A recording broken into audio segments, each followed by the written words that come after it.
Good afternoon, everyone. It's Sunday, November 8th. I'm Anthony Mosley, Collaboraction's Artistic Director. And I'm Marcus Robinson, Collaboration's Executive Director.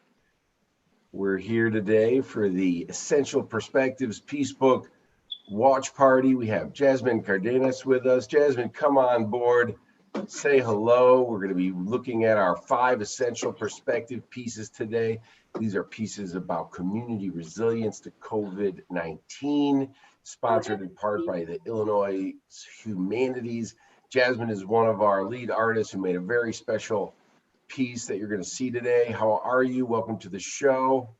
Thanks for having me, gentlemen.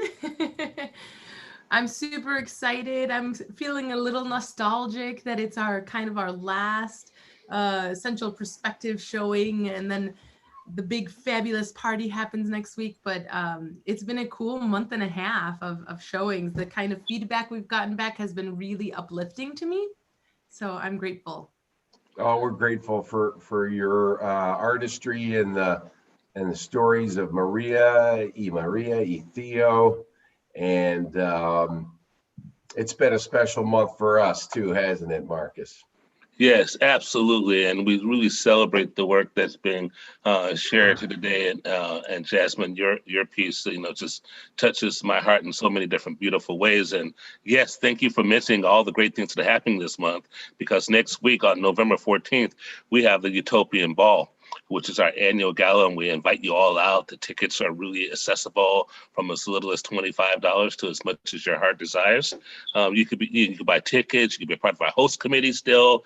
You can have their sponsorship opportunities and a silent auction, and just lots of great things are going on. And we also want to just make sure that you're aware that you could go to Collaboration and read about all these incredible artists, and also about our 6-point COVID safety procedures we use to produce these great pieces of art. The one thing that's been great for me is that when you're a theater person like we are, and you've been doing this for so long, there's a cycle that happens from like the idea. For me, it goes from the idea to putting it out there, reading all the pieces and ideas, putting the final grouping together, going through the design process, and then, the previews, the final notes and edits, Jasmin's music coming in under the wire. And then you have opening night, where you share it and you get to celebrate. And then you're in the run where you get deeper, you learn the pieces on new levels. You build relationships with the fellow artists, and then you get close to the end. And this has given me that process, that social creative process with an audience and artists, and it's been really nice as we're all still sheltering in place. Jasmin, how's it been for you? I am really grateful for this experience because, like you, Anthony, there's something really beautiful about doing a project with people and being stuck in COVID in your home. Although I have done quite a bit more work than I expected to do during this quarantine, I definitely getting to go shoot on site with the workers. Granted, I was always wearing my mask, and most of them wore masks. One of them didn't. There was real strong feelings about those things. For the workers, the things that are important to them, their level of comfort, but just being out on site with them, shooting in their communities, in our communities, and then sitting down and editing and getting some help from the Collaboration team in some technical ways, things that I don't know how to do. And I was grateful for that support from the fabulous team of Collab. It just was so nice to be in a team way again. I just miss co-creating, and this was a beautiful experience. 6 months in is when I started shooting that, 6 months into COVID, and now we're at like 7.5, 8 months of being stuck in our homes or something like this. So I'm grateful. I'm grateful for the opportunity to create art in community, with community, and then have other people join us to get to see it and share. I've got friends in the room with us. Hi, Bev. Hi, Sue. I'm so glad you guys are here. And I think that, you know, people from other continents have seen the plays because I have colleagues and friends in other countries and they have gone on and seen it live broadcast. So that's something that as a theater artist, you don't get because you create it in a beautiful little black box space somewhere. Those wonderful audience members that are there with you see it and then it's done. But this is really cool to be able to have it live without borders is really special.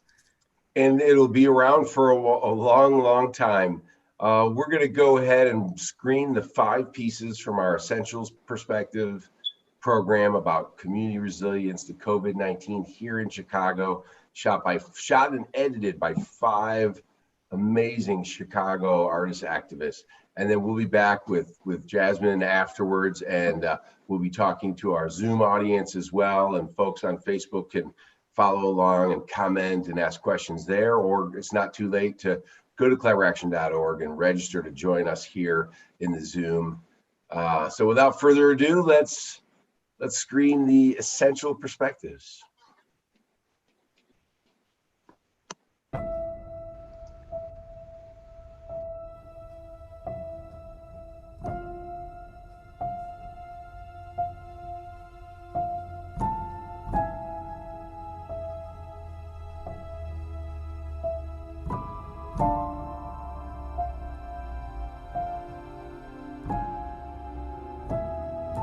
When you don't practice speaking up for yourself, you end up losing the only voice you have, your own.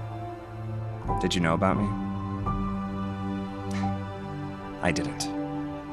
I would never give up on myself, and I'm an actor with Down syndrome, and that won't stop me. We can get through anything. This pandemic is just a phase. I ain't gonna give up. The more pressure there is, the more opportunity there is for change, development, and growth. Even through the rain, you might get watered, even when you're in a crack. And that's when we rise.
Man, I'm from North Lawndale. Beautiful to us, some call it Hale. I'm from Lawndale. You gotta be smart, not talking Yale. Straight out of Lawndale.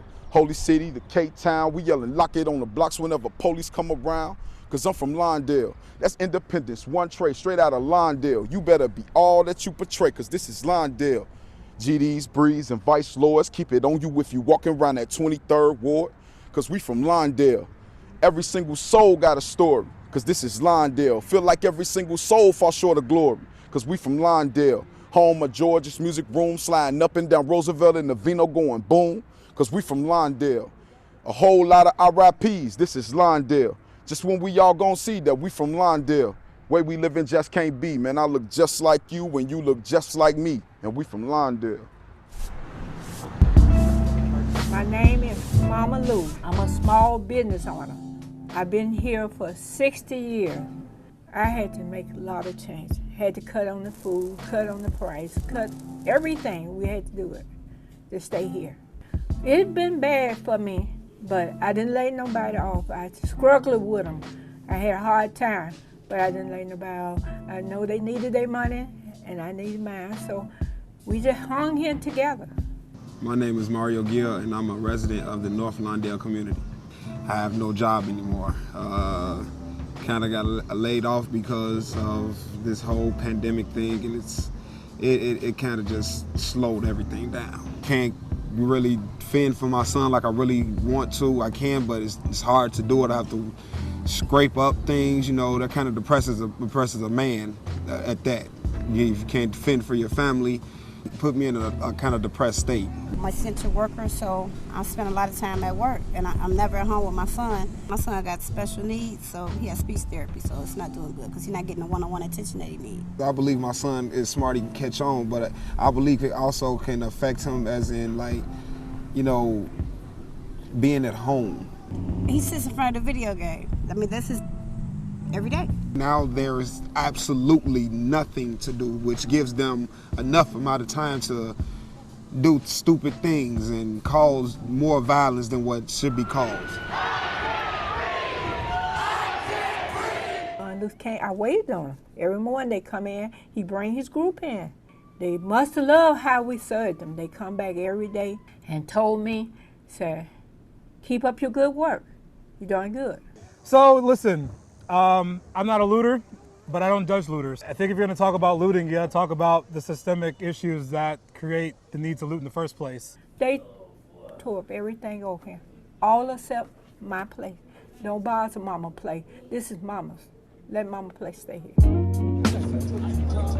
My name is Ruben Johnson. I'm a program supervisor at UCAM. To Lighten the Night, it was intended to create light in dark spaces, spaces that were impacted directly by community violence, spaces that people would not touch, would not use, public parks and places like that. In a typical summer, we would have ice cream trucks, game trucks, live bands. Because of the pandemic, we've had to scale it down, but we've still been able to come out and impact the community. My name is Rashona Fitzpatrick. I am the executive pastor of the historic Stone Temple Church, and I am here in this garden, the place where I love to be. North Lawndale has its own food desert kind of issues. And so when we created this garden, even before COVID, we had an idea in mind, and that was to provide fresh, free produce for the people in the community, and to have cooking demonstrations to show them how to eat, cook and eat healthy. So this garden represents peace in this community. We give out a packet of hot dogs, chips, cookies, a juice, some water. Sometimes we have chicken that we're able to package and give out. So it's just a small thing that we do, but hopefully it makes an impact. You don't need money in this time to get it. You just come out and it's available, and that's what I love. I saw more people helping to clean up than I saw doing the rioting. So I think North Lawndale has come together, and I'm excited for North Lawndale's future. We can get through anything. This pandemic is just a phase. The violence is just a phase. People are rallying together. The spirit of unity that is existing here is amazing. We had to stick together. I ain't gonna give up.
Well, speaking of safety, we got a listener question about increasing hate crimes against Asian Americans. As an Asian American, I am actually afraid to go outside without wearing sunglasses and a mask and a hood. And I'm wondering if you have practical advice on how I can feel more safe. Mayor Lightfoot. Well, wow, I got to tell you, that's devastating to hear that someone who feels like they've got to hide their identity as an Asian American or any person of color because of the time that we're in. But unfortunately, xenophobia has been rearing its ugly head way before this pandemic hit because of some of the really unhelpful and I would say racist statements that have come from the president. We've been very clear in the city that really hate has no home here in Chicago, and that we've done everything that we can to emphasize that we are a welcoming city, done everything that we can to make sure that people, regardless of their country of origin, ethnicity, race, or background, understand that they are part of the Chicago fabric, and we're going to continue to make sure that we emphasize that. As I said, it's hard to hear somebody who feels like they've got to hide their identity by going out in public. As an African-American woman, I'm never going to hide who I am.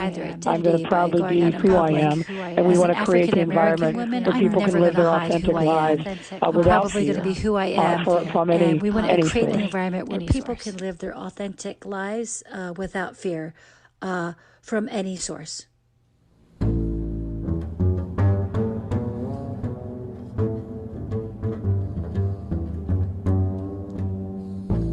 The guy was yelling at me. Thanks a lot for your Kung Flu. I didn't yell back. When you keep calling it that, what do you expect? I'm not surprised she told me to go back where I came from. I'm not surprised. She doesn't know I am American too. Go back where I came from. She doesn't know I am American too. These days, whenever I go on the train and I feel that other people are looking at me, I always wonder whether or not they're thinking about if I have coronavirus because I'm Asian. In Tai Chi, we say keep releasing when the pressure builds. Because without pressure, we don't have an opportunity to change. So we need pressure. And in fact, the more pressure there is, the more opportunity there is for change, development, and growth.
Attempt 1.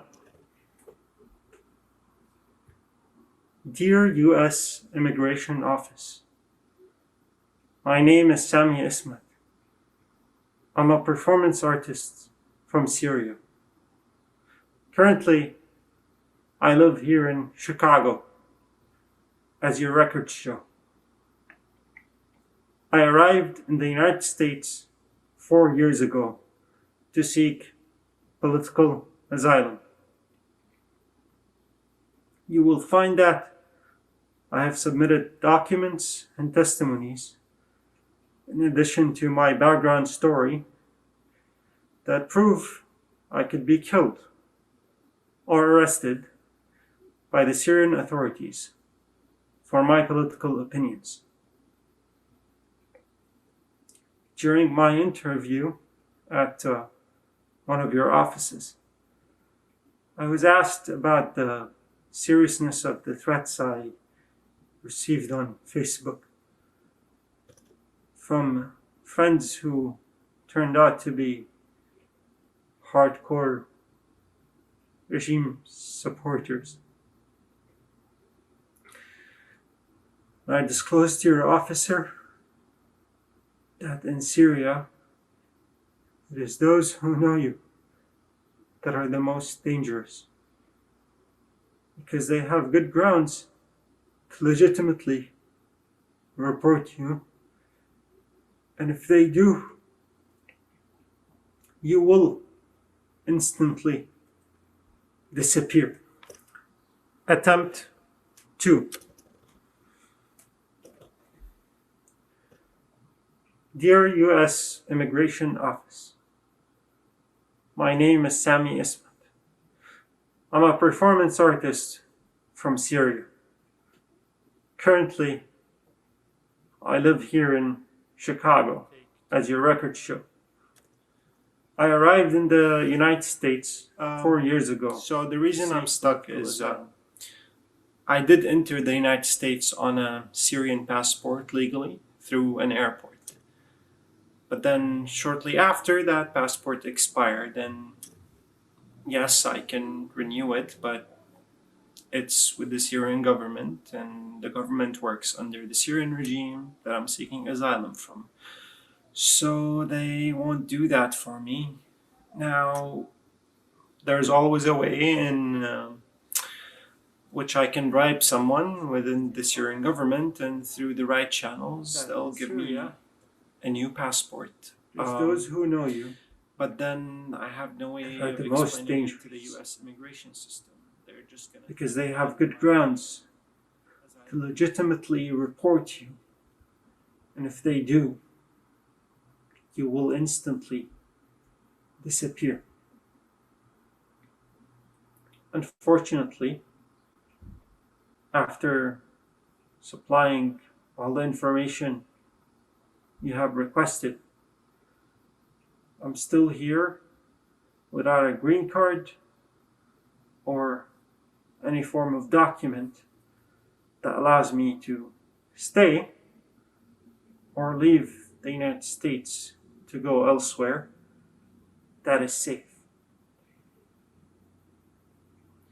In these past 4 years here, I have made countless artworks and performances against the war crimes and violence committed by the Syrian regime and Iran's militias. You can see that I am the enemy of the United States enemies, which makes the situation I'm in now unjustified to me. Attempt 3. Dear U.S. Immigration Office, my name is Sami Ismat. I'm a performance artist from Syria. Currently, since we are doing this, I thought I would tell you how the United States system led to the death of my father. This past April, precisely on April 18th, I was diagnosed with COVID, and I had severe symptoms.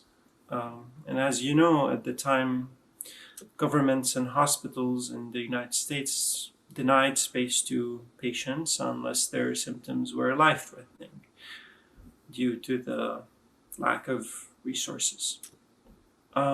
I was sent home and told to quarantine.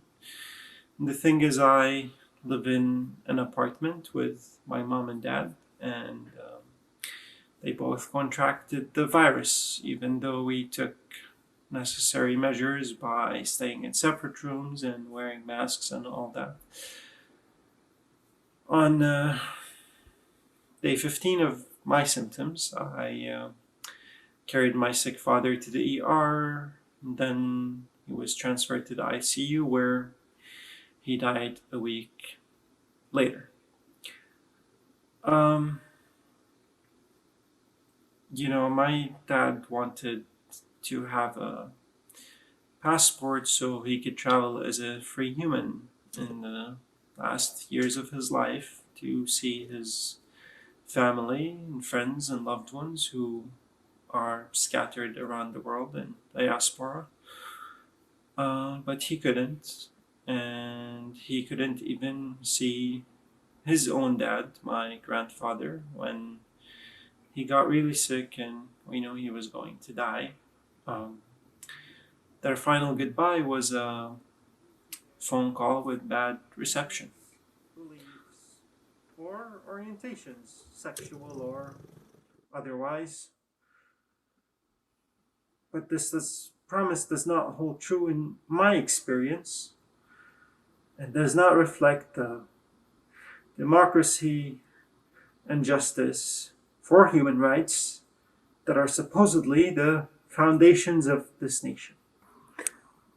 Attempt 4. Dear U.S. Immigration Office, my name is Sami Ismat. I'm a performance artist from Syria. I don't blame myself for the death of my dad. That's unreasonable. I mean, I never imagined that he never imagined that COVID-19 would be the thing that claims his life. I mean, at that point in April, we didn't know much about it. Nobody knew. We thought it could just be like a strong flu. But I really do blame hospitals and governments for telling us to quarantine at home, where a lot of us don't have the space to quarantine safely. Look, I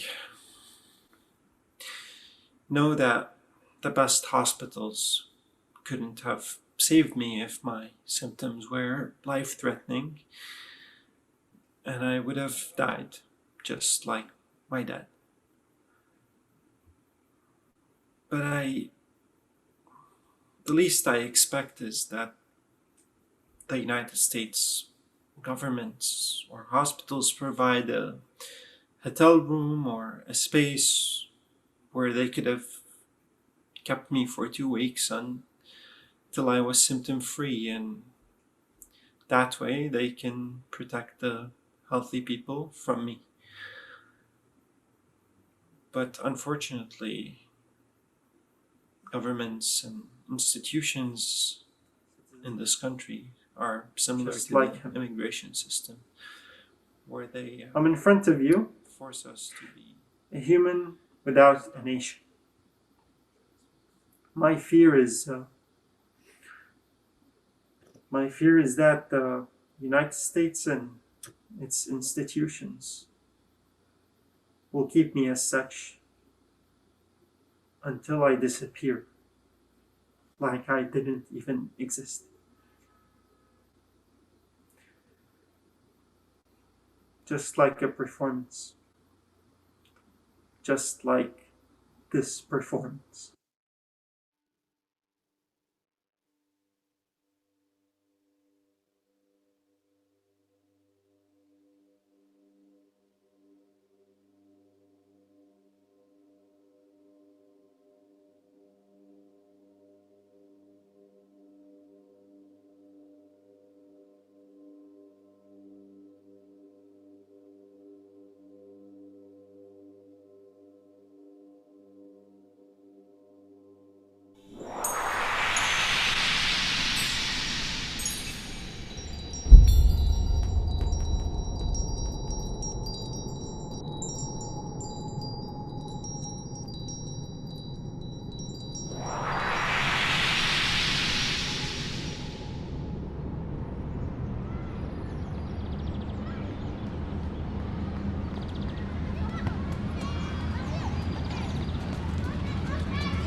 Perdí 3 meses, 3, 4 meses sin trabajar, pero el permiso se pagó todo completo, eso sí.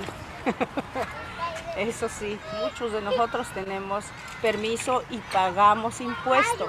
No estamos trabajando nomás así gratis, porque nada es gratis ahora. Fue entre familia de que me ayudaron, me apoyaron mis hijas. Entonces, ya en el mes de mayo ya empecé a salir a la calle un rato a trabajar, ¿verdad? Por ratitos.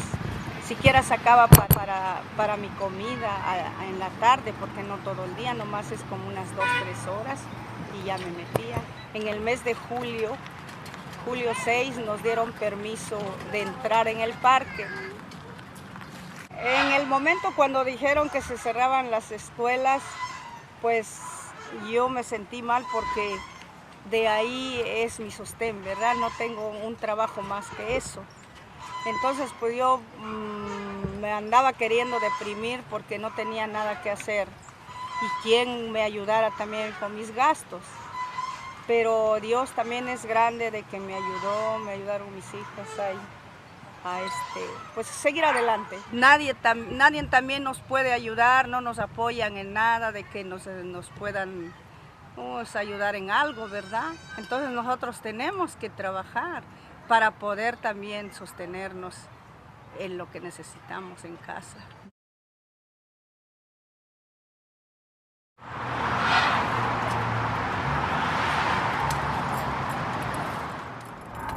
Part of my business is entertainment, so I do work as a photographer. I do work do balloon decor. I do work as a clown. Demolition. I do low voltage cabling. I dog sit. When the coronavirus pandemic hit, all of my bookings got canceled. I had bookings set up for every weekend just about on through June. And being separated from people, it has a way of making you feel like you're alone even though you're not alone. You know, it's a telephone call where you can call somebody, but not everybody can come running. But it's just good to know that everybody's not in this thing alone. When you hear the word essential worker, I think of people helping people with their lives.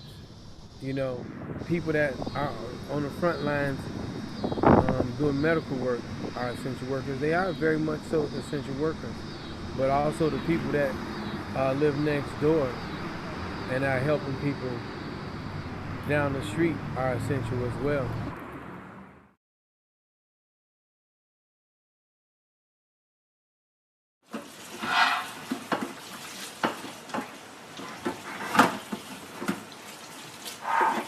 Bueno, nosotros en enero, que empezó esta epidemia, que nosotros nos empezaron a llamar nuestras patronas, decir, ¿sabes qué? Es como si el mundo se viera paralizado, ¿verdad? Porque nos empezaron a llamar y a decir, ¿sabes qué? No quiero tus servicios ahorita por lo pronto. Yo perdí mucho trabajo. En mi limpieza de casas que estaba, yo perdí mi trabajo, muchas ya ahorita no me han hablado, desafortunadamente no me han hablado.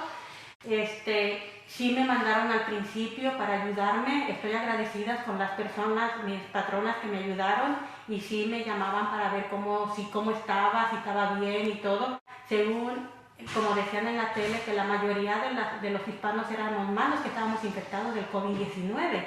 Entonces, a mí me llamaban, pero ahorita sí perdí mucho trabajo, mucho.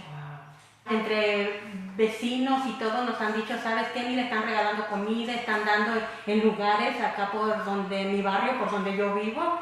Entonces nosotros hemos ido pues con temor y miedo, porque también estamos al miedo de que podemos agarrar esa enfermedad. Entonces más de la tercera edad, pues como no pueden salir, pues nosotros les hemos brindado llevarles una caja de verduras o de lo que nos dan. Entonces les dábamos también a las personas, porque desafortunadamente hay gente que no puede salir.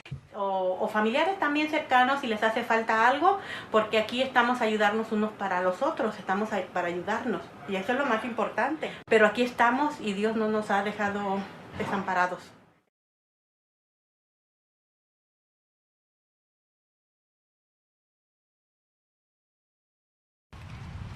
La esperanza lo encuentro y lo tengo. Cualquiera de nosotros que quieramos encontrar la esperanza es con Dios, porque nadie más nos puede salvar y ayudar y cuidar. Es nuestro Padre Celestial. Todos los días pidan sanidad y protección. We don't know who chose to give up. And we don't know all the people that are fighting for their lives. You know, being amongst people and helping and loving on people and being a part of relationships with people, and then even my own relationship with God, you know, that has always been my inspiration. La verdad, yo tengo muchos años trabajando en mi trabajo, y eso es lo que amo, mi trabajo. Entonces mi esperanza es seguir luchando, para limpiando otra vez casas para salir adelante, que me llamen y salir adelante. Es lo que quiero, es mi lucha, de que eso es mi sostén, mi trabajo, que adoro, amo mi trabajo. And for a couple weeks, I would just ride through the community and just play music. Positive and uplifting music. Jesus, hear me pray. Please hear these words I'm saying. Wash my soul with water from on high. With a world of sin behind me, no evil thoughts to bind me. Lord, if you leave me, I would die. Just hide me in thy bosom, till the storms of life are over. Rock me in the cradle of thy love. Only feed me till I want no more. Then take me to thy blessed home above. With faith I am attaining, I go on uncomplaining. Before this time another year. All my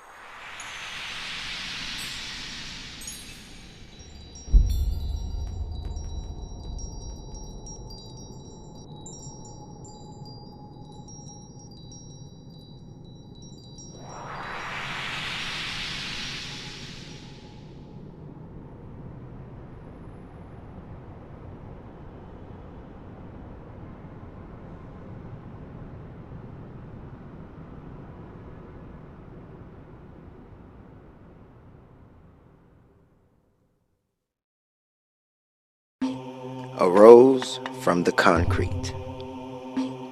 In my beloved city of Chicago, there are beautiful communities and beautiful historic figures where we live life in color. Where in communities like mine, we have people and beautiful scenery where the sun shines on us, where you can take your daughters to the park to see caterpillars.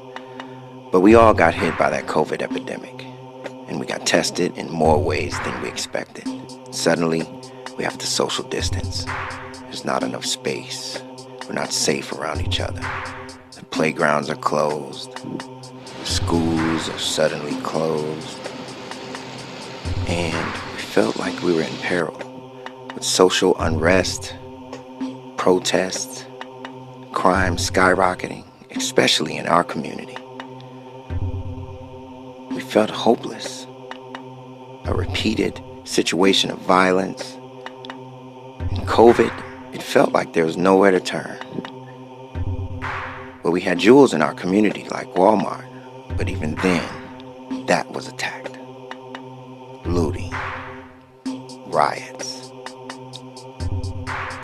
We felt like we were under a rock. But even then, we didn't realize that we were robbing ourselves of the essentials that kept our community alive. We were roses, now without water. And now the stores were closed, where elderly get their medicine right across the street from homelessness. We felt like we couldn't win. But you know what? We live right in Dr. King's workshop. This is where hope began. We protected our children, and the writing was on the wall. PHENOM, help the people believe. Help them see that we have to walk the walk. We are champions of ourselves. So we cleaned up. It was remarkable. No one asked. No one initiated. It just happened. And we began to apologize to one another and really see each other in different light and began to become responsible, do our own testing. And the stores began to reopen. The businesses open. The shopping centers open. Walmart open. And even new businesses sprouted up. Mobile boutiques. Seeing hope everywhere. We're on the move. Look at our community. You know what? Even through the rain, you might get watered even when you're in a crack. And that's when you rise. So we stayed on that road of hope and began to see new things and rise to new heights. That's what a community of hope can do.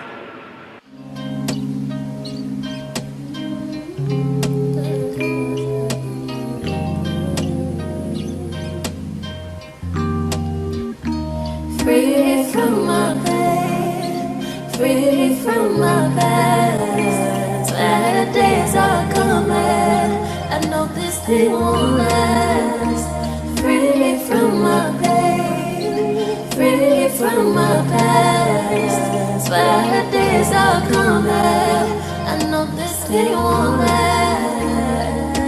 I know it won't last. I know it won't last.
Wow. How about that? Yes. That was beautiful. Some essential perspectives. I'm excited to say that some of our cast members are with us today. Introduce them, bring them up. They've been watching along, so hopefully our tech queen can bring in one of their screen names should be Maria Quiros. That was the cleaning lady that you saw in the film, and Maria Carrera or Maria Antonia was the street vendor, also with us today. So, yay, Maria, prenda su cámara. I will have to translate for my beautiful friends who are joining us, but en la cámara usted, oh, she got it. there she is. Jasmin, I don't see the other Maria there. Is it maybe under a different name? You could take a look at the attendees there. Hola, Maria. I don't have the list of attendees. Hola, Maria. It says I don't see the other Maria there. If it could say Jessica Carrera. It could also Jessica C. Because I know no, there's a Marie Ringerberg. No, but, that's a friend. That's a friend. Hi, Marie. Well, if we see Maria, we will definitely bring her over. Si estás escuchando María o Jessica, me dejas saber cómo está el nombre para meterla al cuarto para que pueda estar con nosotros. Well, Maria's here. One of our Maria's here while we find the other. ¿Qué le pareció? Tienes que quitar el mute de la cámara para poder escucharte. I wonder what she thought of the films because this is her second time with us, but Hola. Oh, there she is. Hola, hola, ¿cómo están? Bien, hello, hello. Bien. ¿Y tú? Bien, gracias a Dios, muy bien. Sí. Thank you. Thanks to God, I'm very good. Sí. You want to ask her what she thought of the films? Yeah. ¿Qué le pareció la película? Me pareció interesante, pues sí hay personajes muy tristes que me ponen pues un poquito sentimental, pero está interesante por todo lo que hemos vivido, hemos pasado y la verdad no hay palabras para decir todo. Estoy emocionada que me dieron la oportunidad de salir en esta película que están haciendo. Maria says those stories were powerful and some of them were so sad. It touched my heart. It hurt my heart to hear some of the stories, but I'm also so emotional, thankful to have been a part of this film experience. The stories were really powerful and I don't even have words to express the overwhelm that I feel. Gracias. De nada. Sí, yo me siento contenta. Yo sé que estamos viviendo por unas situaciones muy difíciles todavía y desafortunadamente, pues sí, no solamente soy yo, sino mucha gente, todo lo que está pasando alrededor del mundo, me da mucha tristeza, más que todo que no se nos ha ido el COVID-19 y espero que se nos vaya pronto, ¿verdad? Para seguir con nuestra vida normales como antes. I'm overwhelmed at the fact that what we're experiencing here in the US is happening all over the world, that COVID hasn't disappeared yet, and that we're all struggling with this at the same time. But I'm hopeful that COVID will end so that we can all go back to having our normal lives back like pre-COVID. And Jasmin, what did you think of seeing the films? What touched you today? I was so moved. And actually one of my friends who's here with us, Sue, mentioned the same quote that I literally wrote down because it was in the first film where he was talking about looting. And I thought it's so important that if we're going to talk about looting, that we have to talk about the systems that create the scenario in which people would loot. And I don't think that that's recognized enough, especially while it was happening. I was struck by the coverage on the TV that the protests would be peaceful for hours long, and there was no mention of that. But then there was a little while of looting, and that's the only thing that made it on the news. And I thought, gosh, there's no discussion about the scenarios and the inequities in our country and in our city. I love Chicago. I'm a Chicago girl, but you can see the inequities easily if you leave out of your bubble and you drive a little in a different direction. So I was really grateful for that perspective, and very important perspective to bring to an international audience, because people are really quick to judge others. But what we need to do is dig deeper and have some more important discussions, which is why I'm grateful for these crucial conversations you guys set up. Yeah, we as a people, we're very caught up in symptoms, and we want to put Band-Aids on symptoms instead of really getting at root causes. And I think it's a part of our, you know, our quick fix society, where we want to just, you know, throw away the laptop and get a new one rather than actually go, why did it break in the first place? It was so great introducing us to these three subjects. What's the through line for you, Jasmin, in selecting these three folks? Gosh, it was really important to me when I was given the opportunity to tell a story about COVID. I was seeing on the news how the coverage was all about the hospitals and our essential workers that have a really public face, but zero coverage on all the men and women who are struggling, working class families who are struggling. And so La Señora Maria that's with us today, and the other Señora Maria, and Theo, these are Chicagoans who've lived and worked in Chicago for many, many years. La señora María, María, ¿usted cuánto tiempo tiene su compañía de limpieza? Como 20 años, ¿cierto? Tengo 24 años trabajando en limpieza. Sí, yo sé, amo mi trabajo. Las personas con las que he trabajado y ahorita que estoy trabajando con una que otra persona, ellas, tengo, ¿cómo se llama? Tienen la confianza de, pues, estar conmigo, que me dan sus llaves, me dan el número código de alarma y todo para abrir, porque saben que como soy una persona responsable y todo, pues tienen confianza hacia mí. So Maria is explaining that like her business of cleaning homes has been going on for 24 years. She cleans property store, like storefronts and businesses as well as homes. And she has clients since all 24 years who love and respect her and trust her with the codes to their office centers, and they give her their house keys. She's been working in Chicago as a cleaner for a long time, and the other Señora Maria has had her place in the Marquette Park selling as a vendor for about 20, I think it was 22 or 24 years as well. And she's been a Chicagoan for at least 30, living in the Marquette Park community. And Theo, also a North Lawndale, longtime resident. These are people who are Chicago. They are what is the heartbeat of our great city. And we don't hear their stories. And that drives me crazy because we have such an overwhelming excitement for famous people.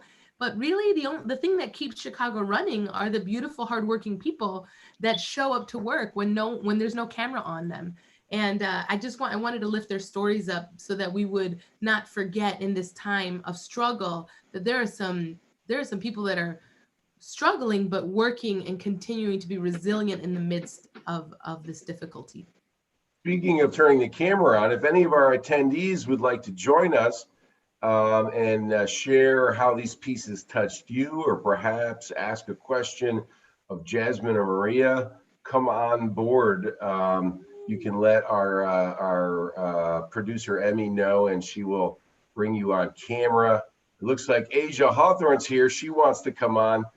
Come on over, Asia. Let's bring Asia up to the live Zoom screening room here. Señora María, si estás por ahí, prenda la cámara para que te entren a la sesión donde estamos ahora.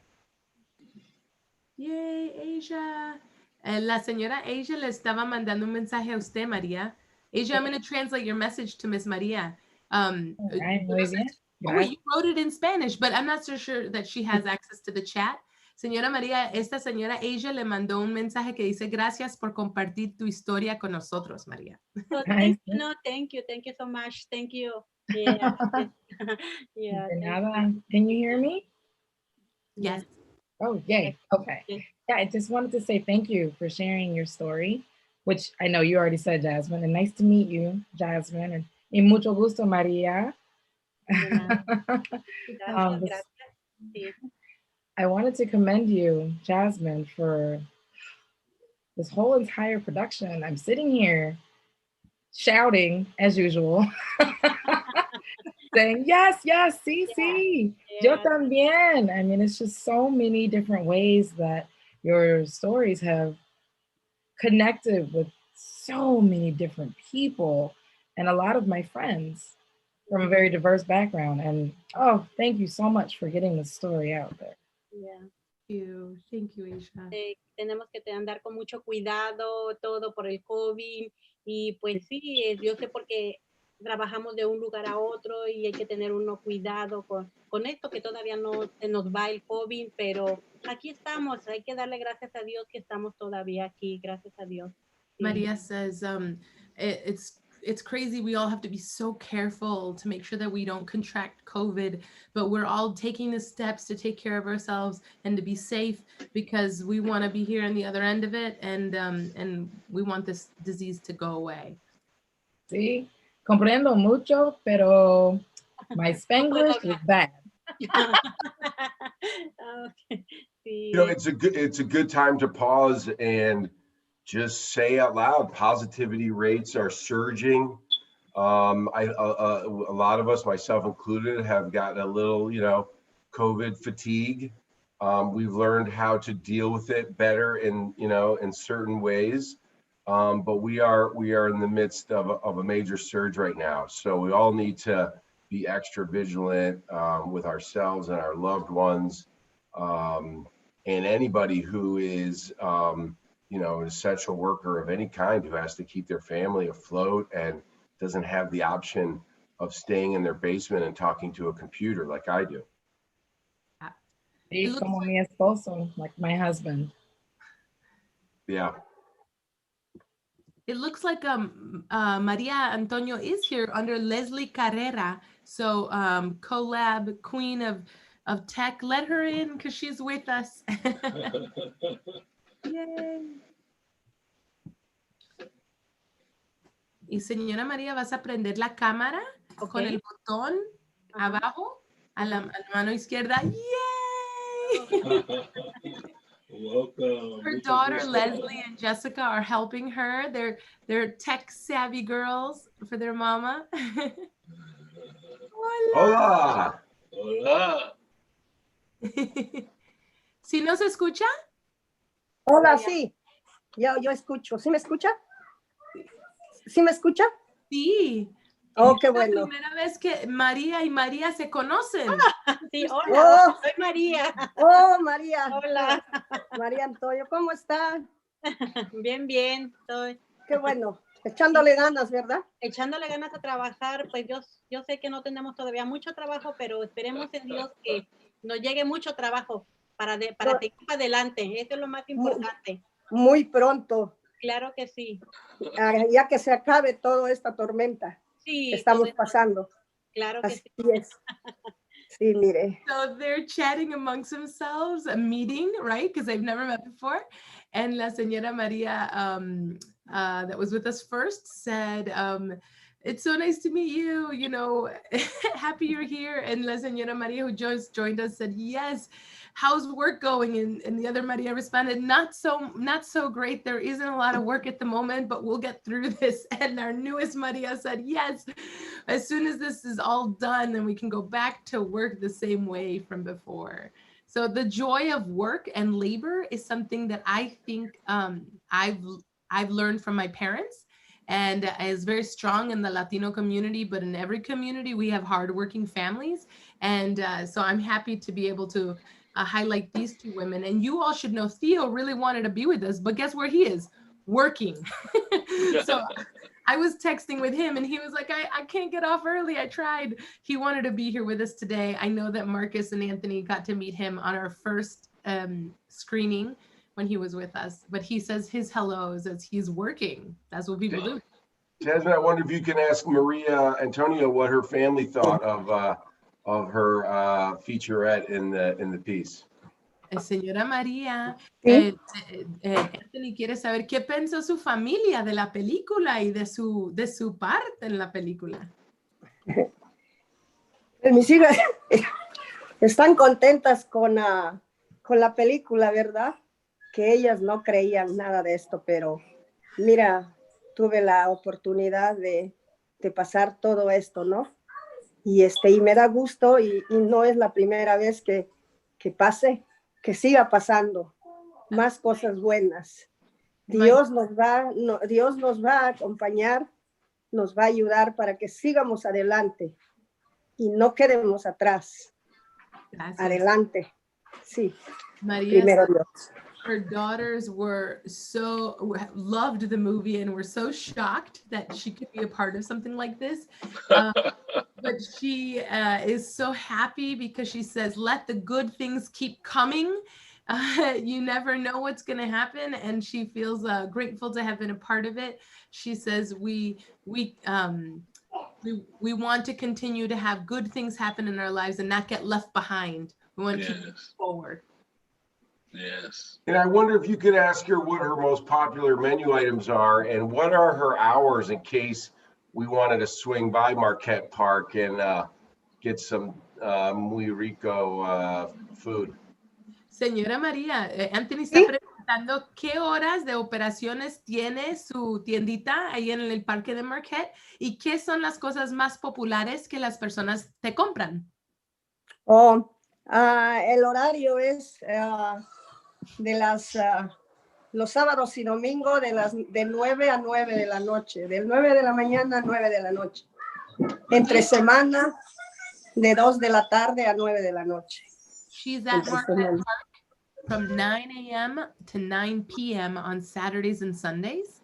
And she's there Monday through Friday from 2 to 9 p.m. Y lo tradicional que se vende más son los elotes, las nieves, los chetos con queso, nachos, raspados, de todo se vende. She says that her most popular items are corn on the stick, corn in a cup, ice cream, Cheetos with cheese on it, and chips with cheese and salsa on them, and then she also has raspados, which are like when you take like a cucumber and you slice it up and you put some fruta or whatever on there, and other fruits in a cup. Fruta. Excellent. Tengo hambre ahora. Le dio hambre. Ya le dio hambre. Con todas las ricuras que está diciendo. Sí, mire, son puras cosas buenas.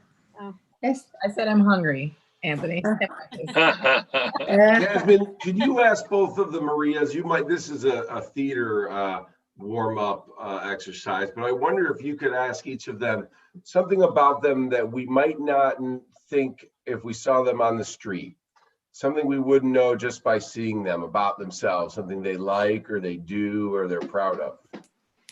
Señora María, es para las dos la pregunta. Si hay algo que si la vemos en la calle que no sabríamos de verla, algo que usted se siente con mucho orgullo de hacer o de participar o algo que es parte de su vida, si puedes compartir algo sobre usted que a lo mejor un público no sabría con el simplemente verte caminando por la calle. Oh, sí.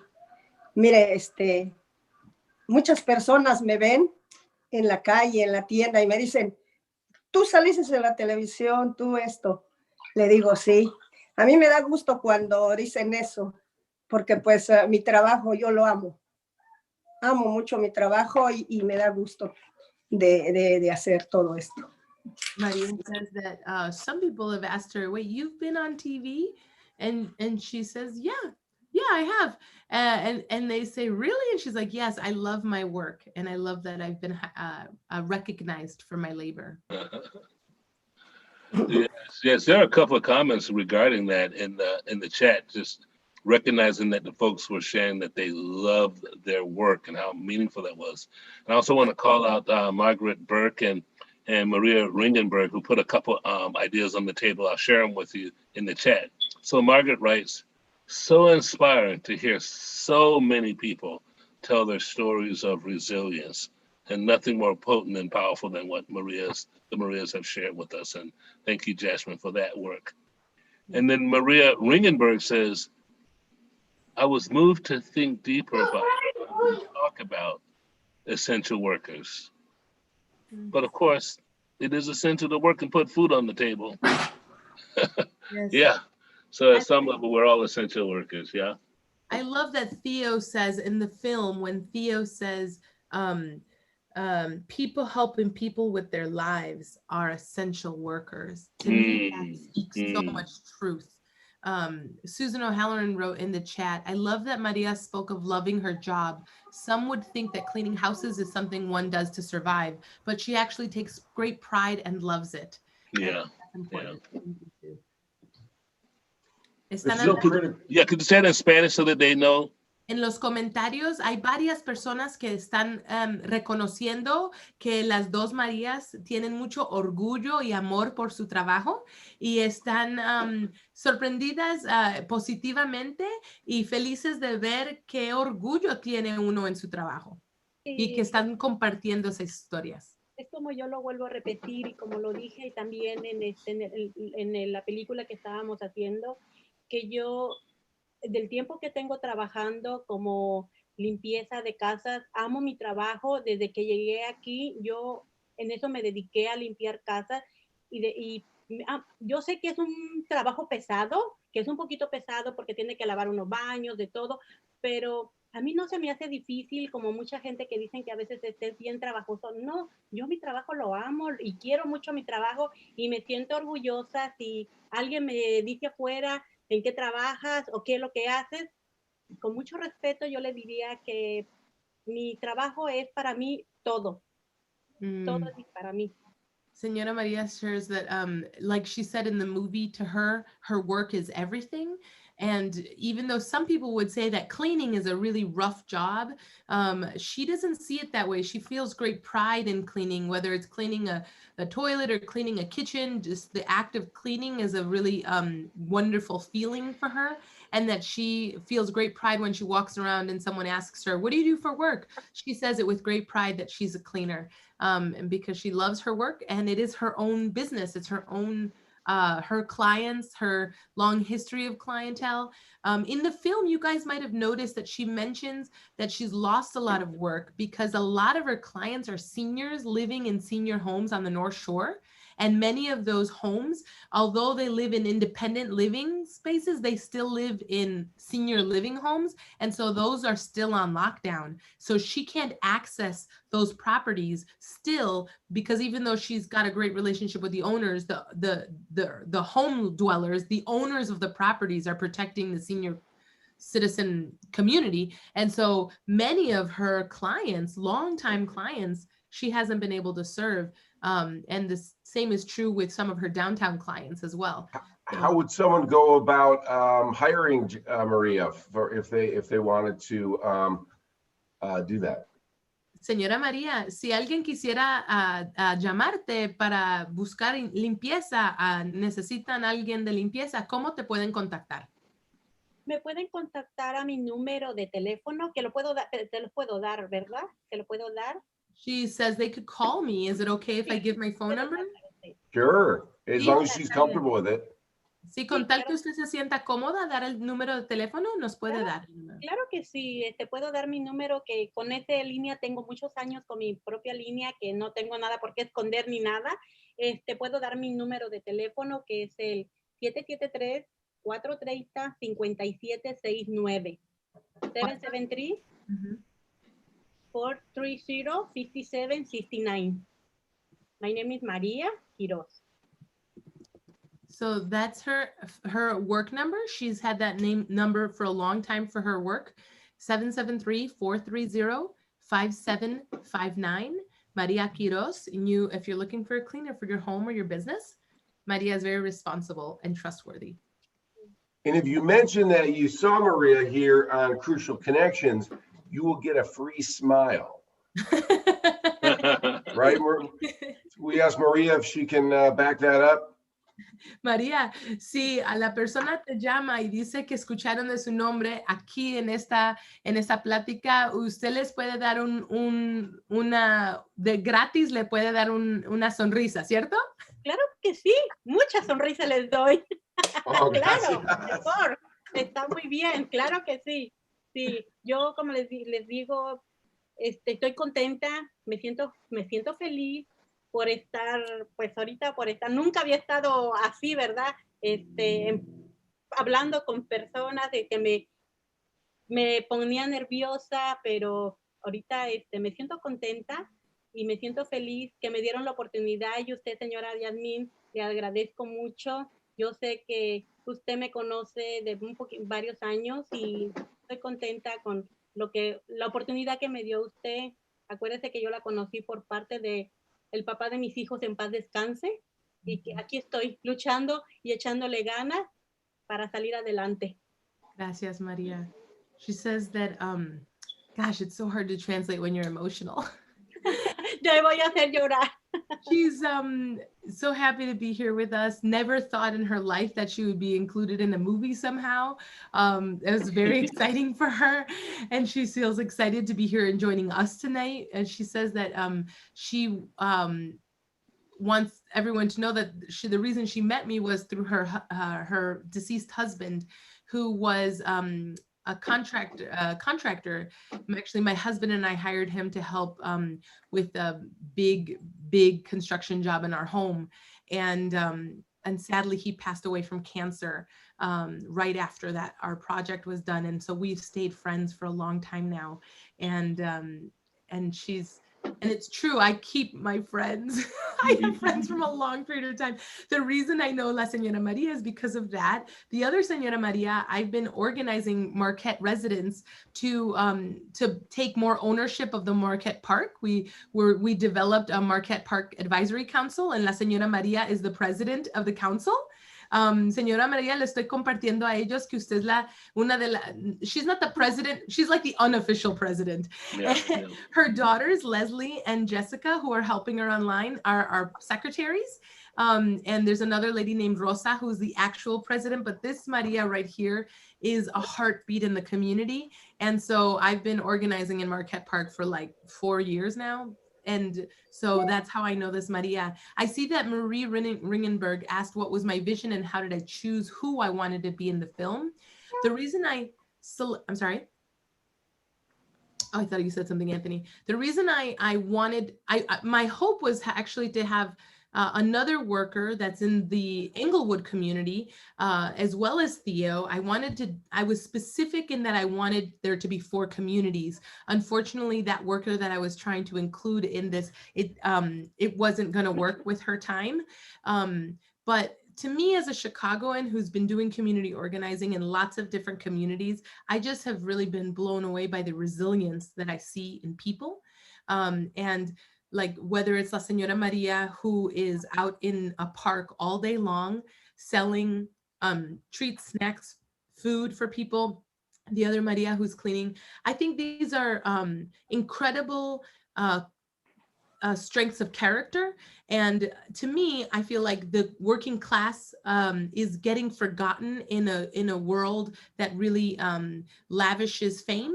And working class people are what make our country great. It's what makes our country run. And so for me, I really wanted to tell stories, uplift stories that are never heard and that need to be heard. So Theo, I thought it was incredible and funny to me that Theo kind of fit into this other category of worker, which is very much like me, who is an artist who's working in a bunch of different, you just take a job where you can get a job, right? And so there's a lot of us out there that are pushing forward, trying to make the best in a world that doesn't want to recognize the value of hard work. And I hope that we get to a place where, you know, the big corporations and Wall Street recognize that their companies are nothing without the workers that hold it up.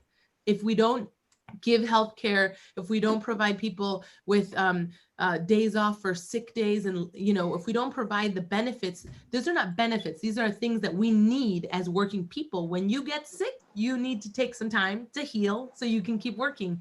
And unfortunately, in the temp agency business industry, we prize work and labor and output over the value of workers and worker lives, and that's messed up. I'm not okay with that. I think we really need to get to a place where we value worker lives, because that's where the meat and potatoes is. That's what makes our country great. So Jasmin, I've answered the question, but it looked like I think Maria was asked the question, was getting at what you just said, but I wonder if you have more words. She asked, what was your vision and how did you choose to create this film? She said, be in it, but you're the director, creator. Yes.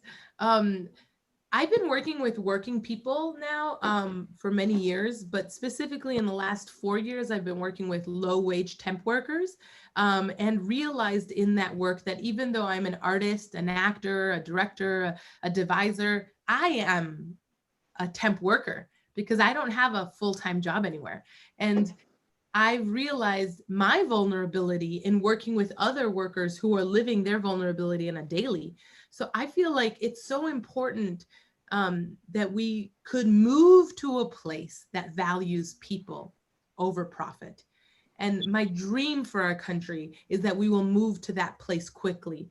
That we would, that's for me, that was the vision, that I would uplift the human stories, because I think it was someone else, one of the board members, who mentioned during our show 2 weeks ago that she was so moved by the stories of the workers because she had never thought about essential workers as these workers. And she was moved to recognize that these workers are also essential workers, which is what I believe. I believe that, you know, La Señora Marias, the Theo, people who are helping to move our economy forward are super essential. And just because they're not glorified in the evening news doesn't mean they should be invisible. It's like what I was so moved by Sami Ismat's story about feeling invisible, being disappeared. In my mind, I'm like, oh my God, how could we get to a place where a person doesn't have a country? He's hanging in the balance because our country doesn't want to recognize him. His birth country is not safe to return to. When are we going to get to a place where people matter? People, to me, it's the grossest of horrific things to see that our country ripped children away from their parents. Children. And this is not new. They did it to African Americans when they were in slavery. They've done it to Native children. For centuries, they took Native children from their families and put them in homes where they weren't allowed to speak their languages or learn their customs. Why is our country okay with that behavior? And when are we going to get to a place where we value people and we say we are going to be a place where that everyone's going to be able to become the potential that we all have inside of us? Got it. Asia, I see you typing a lot. You want to say some words? You know me, I'm a talker. I just wanted to respect other people that might be on the call. I don't want to monopolize anyone's time. I love it. I love that you can lean out. Now you're invited to lean in. Okay, I'm leaning in.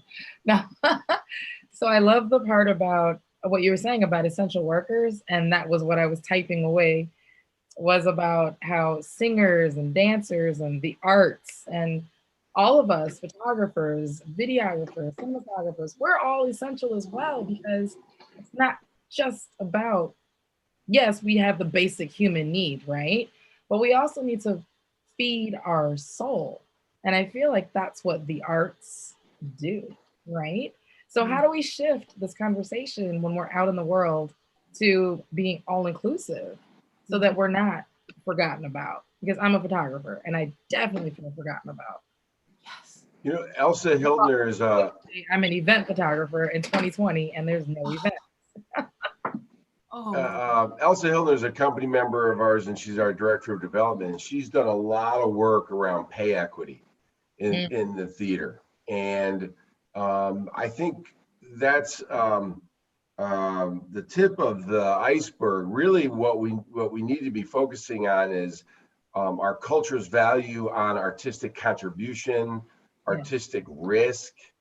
You know, once again, not only are we focused on symptoms and not root causes, but we're focused on you know, sparkly entertainment and not meaningful entertainment. Just like we have the 1%ers of wealth, we have the 1%ers hogging media attention. If you ever noticed, the silly awards have the same 200 people every year. It's like a prom for high school. And what's exciting is that technology and projects like this allow the spotlight to be shared and allow all of us to see these incredible stories, and that within each of us there is an unlimited place for beautiful, powerful storytelling. And I want nobody knows this yet really except Marcus, but I'll go ahead and spill the beans. All the Peacebook pieces are going to be released on CAN TV. So these pieces will be in rotation in over 1 million homes in Chicago. So Maria and Maria are going to get a lot more screen time. And that's part of Collaboraction's plan now, is we're going to be, the films we're making are all eventually going to go to CAN TV, where they will be dropped in people's homes at unexpected times. Wow, señora María, Antonio explicó que las películas de toda la Peacebook Festival van a estar incluidas en un canal de televisión local aquí en Chicago que se llama CAN TV. Y es un canal en la televisión que cualquier persona puede ver, y todas las películas, incluyendo la de nosotros, va a estar en la televisión. Wow. Wow, contenta, me siento contenta. Wow, porque nunca he estado en una película, ya es la primera vez. Because I've never been in a movie, this is the first time. Well, and we're also going to be looking for places that we can submit these pieces to, digital film festivals, and so we expect them to live on in many different forms and continue to share these great stories. We want to thank you all for joining us today. We're running out of time, but it was sure a lovely afternoon to celebrate these pieces, and especially your piece, Jasmin. Thank you for stepping up to the call and taking the camera only where you could.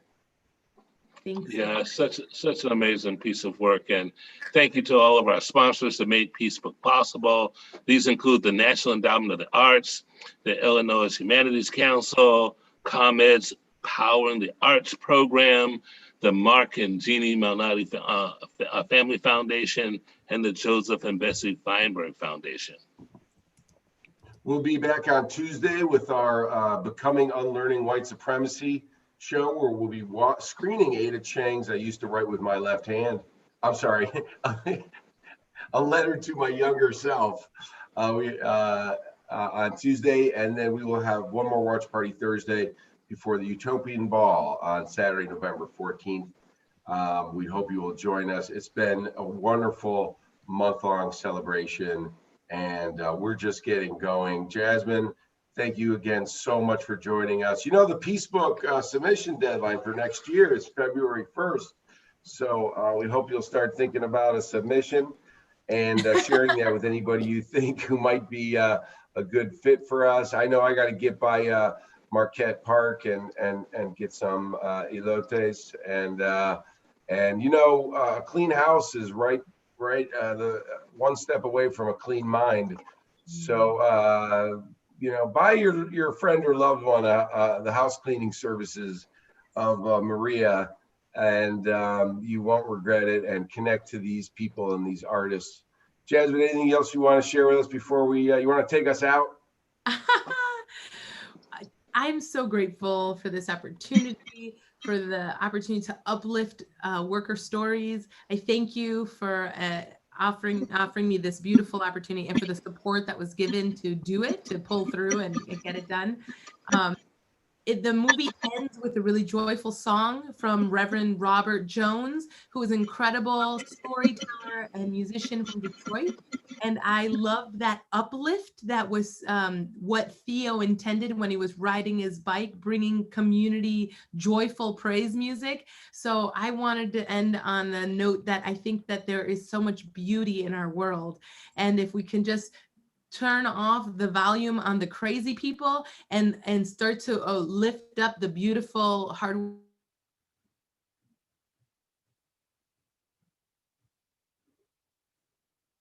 Jasmin might have frozen my world. So I'm grateful to have been a part of an incredible line.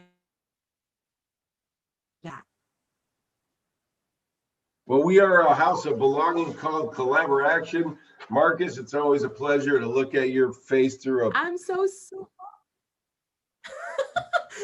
Can you hear me now? Did Jasmine freeze or did I just talk over her? What happened there? I don't know. It's a Zoom world. Can you hear me? Yeah, I lost you for a little bit. I just wanted to end on the note that I'm joyful to have been part of 10 uplifting stories that show the best of humanity. And then I know that our country is moving in a better direction. And then I hope that we will continue to lift up the beautiful stories that make this country great. And in all of our identities, our multiple identities matter. And thanks for everyone for joining us tonight. I hope that you will continue to support Collaboraction. Don't miss out on the Utopian Ball next week because it's going to be a good time. She knows what she's talking about. Have a beautiful night, everyone. Thank you. Bye. Bye, Marcus. Bye.